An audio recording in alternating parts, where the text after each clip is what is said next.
something we learned over the years is that if we ever have a chance, anytime we deliver a patch, we don't want to leave anyone out. So one of the biggest things is trying to always deliver a 5-player dungeon along with a raid. And patch 4.0 won't be any different, so we're planning to deliver a new dungeon, which would be Abyssal Maw. Abyssal Maw will be a continuation of the story that players are playing through in Vashj'ir. So in Vashj'ir, we already have a dungeon that's shipping with Cataclysm, the Throne of the Tides. So players are going to play through that and already get a base of the story of what's going on. And it's the same issue that we're dealing with in Hyjal, where basically you're going to play through the quests all the way through, and when you get into the dungeon, you're going to actually know what's happening. So it's not going to feel like something that's foreign to you. Oh, and it's nothing like Oculus.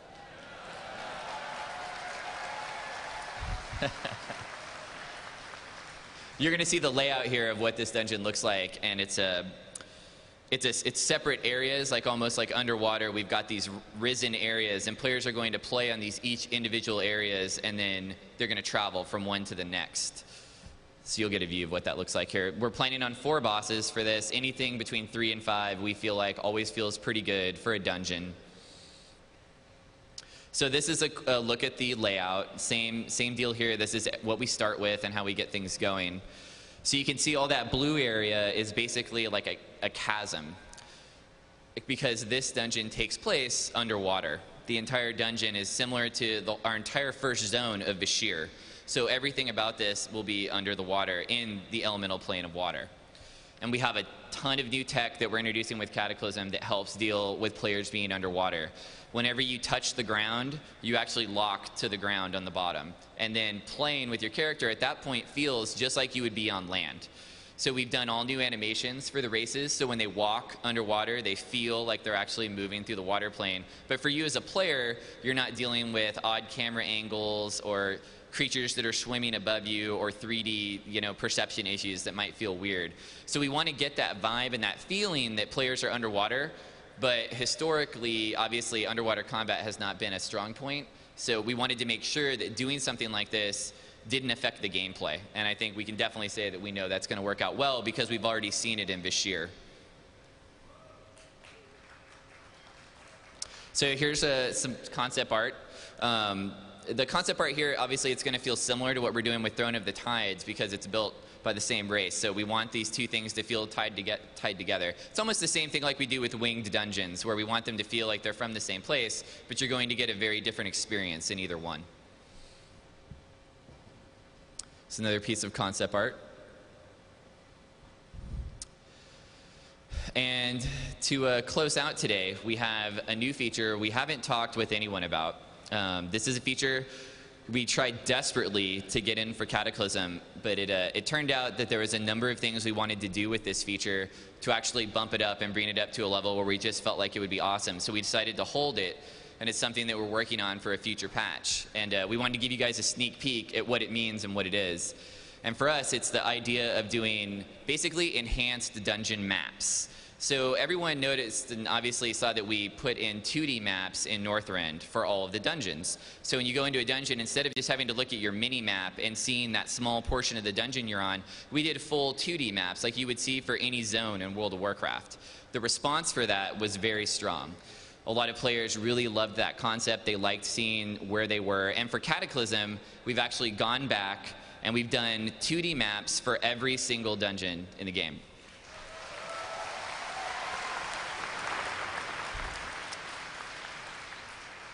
So that's our first step, and we thought that was great. Now players aren't going to get lost. It's going to feel like they're knowing where they're going. But as anything at Blizzard, we really didn't think that was enough. So the next thing we want to do is get detailed boss information on these maps. So when you're in a dungeon, you come up to a boss, you want to know what loot is this boss going to drop. I'm going to be able to see that. You want to know, maybe a small paragraph about where this boss came from, what he's doing, what's his deal, why is he down here standing in this room. Give you a little bit of background on the story. Thirdly, we also want you to know the abilities. As you've seen in Northrend, we're able to actually link abilities through the chat. So when you're in a raid fight and an ability happens, it shows up in your chat and you can actually click it and get a detailed tooltip on what that ability was and what it did. Have the ability to see these things before they actually go into the fight. Because if you look at any fight now in the game, the only way to really find out if something, what it does, is to die. You have to basically pull the boss and figure out, oh, well, he's doing this meteor that we've got to get out of the way, or he's doing a pulsing AE and it's killing us. And there's no way to find that stuff out. So by having those abilities be available for you to see when you come up before you pull the boss, you really think it'll give a lot of players a lot more insight into what they're getting into. We're not going to tell you exactly how the boss works, by no means. We still want the gameplay to be there, but we definitely want you to have an idea of what you're getting into. So many people right now end up alt-tabbing out of WoW and going to a site, Wowhead or any of these sites, to try to get information. And that's great. We think that sites like that are awesome for the game. They really help. But we also would like people to be able to get some of that information inside of WoW and not have to actually go outside to do that. And so we really think this is going to be a huge feature for the game.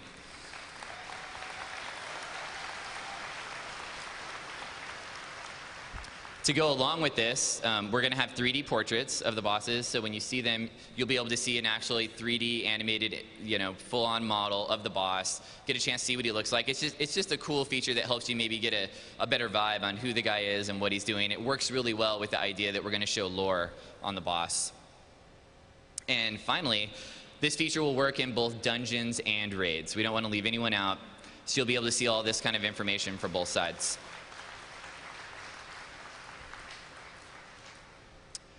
And to close out today, that's all the information we have for what we're planning on. Give you a little bit of a sneak peek of Cataclysm and stuff we're planning for the patches.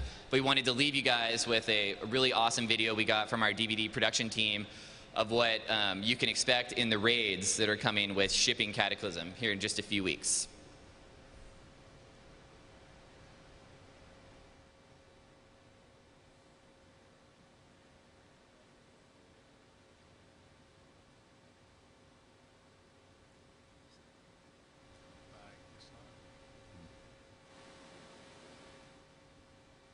Just imagine that this sounds awesome.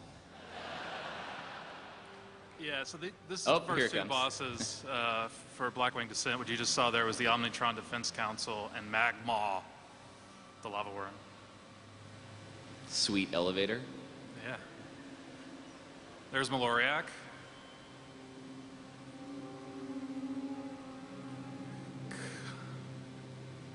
Chimeron, and then here's Atromedes. It's that blind dragon I was talking about. It's our first blind dragon. Yeah. Another one of the raid zones you'll be playing through, Bastion of Twilight. This is sort of the raid zone that culminates the entire Twilight theme of lore and quests that you've been doing throughout this entire expansion. So you see Cho'Gall in here. Here's a pair of Twilight dragons that end up yelling at each other a whole lot to kill you all.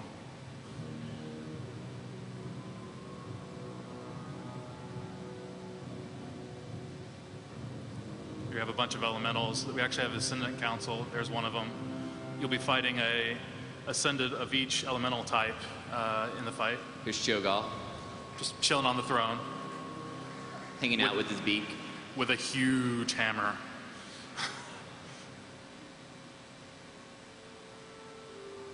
Throne of the Four Winds is, you could look at it similar to things that we've done in the past where it's a single boss. We've got two bosses here rather than one, but it's definitely more of a smaller raid zone. But the art here, we just think is mind-bogglingly awesome, the look and style. Yes, this is the raid I was talking about where you're actually fighting 3 Jin all simultaneously, but during the fight, members of the raid will actually have to flip back and forth between the different towers using these, they'll basically jump off and get carried by the winds back and forth between them. So it ends up being a really, really interesting fight, and a lot of planning has to go into it for you guys to win successfully. All right. Okay, so that's what we have. So I think we've got some time for Q&A.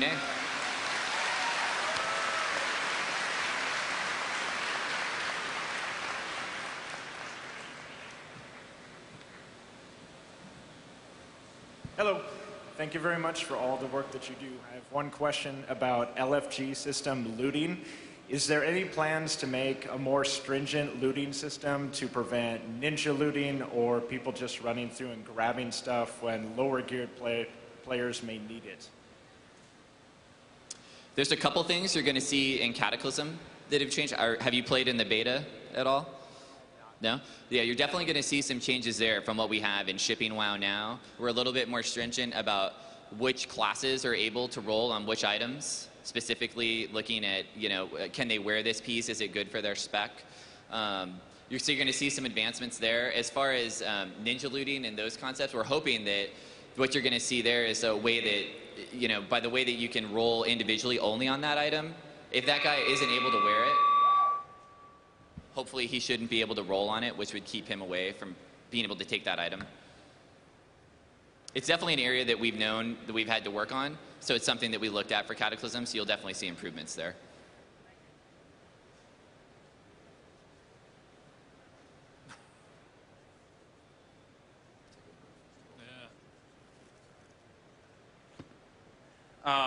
Yeah, with 10 and 25 man raids having the same loot now, what are you thinking about as far as getting them to the same difficulty level? Because like right now with 10 mans, you just have less people, so you have more room to move around and everything, and I'm just wondering what you think about balancing there. Sure. Tuning both 10 and 25 to be the same difficulty is actually, it's a real tough challenge for us.